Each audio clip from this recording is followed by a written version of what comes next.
ওই দেখো বুড়ির ঘর পোড়াচ্ছে, বুড়ির ঘরে দিল আগুন, বুড়ির ঘরে দিল আগুন। লাগবেই তো, এটা ফেলে দিচ্ছিল বাইরে, ভাবো। বুড়ির ঘর পোড়াচ্ছে, দেখেছো? তোমরা সাক্ষী, আমিও সাক্ষী। বুড়ির ঘর পোড়াচ্ছে আজকে। Happy Holi, happy Holi, happy Dol Purnima. কালকে হচ্ছে হোলি, বুড়ির ঘর পোড়াচ্ছে। অনেক বড় করে ওরা করেছিল,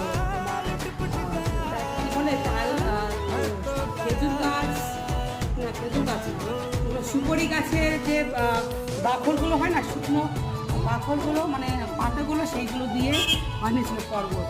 তারপর ওরা পুড়িয়ে দিল। বুড়ির ঘর পোড়াচ্ছে, বুড়ির ঘর পোড়াচ্ছে। কালকে দোল পূর্ণিমা, সবাইকে জানাই ভালোবাসা।